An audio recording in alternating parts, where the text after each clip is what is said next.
ছিল তাজের হাট। তাজের হাট মানে মুক্তার হাট। রংপুরবাসীর প্রত্যেকটা মানুষ এক একটি মুক্ত। আর তাই তো আজকের স্টেজে দেখুন গেরুয়াধারী সারা বাংলাদেশ থেকে প্রত্যেকটা মুক্তকে আপনারা স্টেজে নিয়ে এসেছেন। প্রিয় ভাই ও বোনেরা, আমরা রংপুরবাসীকে প্রত্যেকটা মুক্তকে প্রণাম জানাই। ভাই ও বোনেরা, আপনারা জানেন বাংলাদেশের হিন্দুদের অত্যাচারিত সেই পাকিস্তানি চান্দা থেকে শুরু করে আজকে 2024 এমন কোনো দিন নাই আমরা অত্যাচারিত। আমাদের ভাইয়েরা সহযোদ্ধারা প্রতিবাদ করার কারণে আজকে জেলে।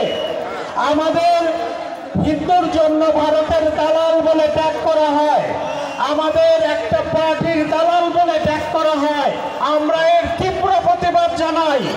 ভাইয়েরা, আপনারা বৈষম্যের কথা বলে আজকে ক্ষমতায় এসেছেন।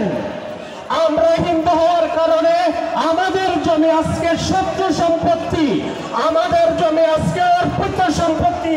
একে বলে বৈষম্য। আজকে অ্যাটর্নি জেনারেল বলে ধর্ম নিরপেক্ষতা থাকবে না। আমরা হিন্দু, এদেশের আদি অধিবাসী, আমরা এটাকেই বলে বৈষম্য। ভাইরা, আবার আপনারা এই রংপুরবাসীর প্রত্যেকটা মুক্তকে প্রণাম জানিয়ে আমি আমার বক্তব্য শেষ করছি। ধন্যবাদ সবাইকে। অনেক অনেক ধন্যবাদ প্রফেসর চন্দন সরকারকে এই মুহূর্তে বক্তব্য নিয়ে আসছেন আমাদের যুব সমাজের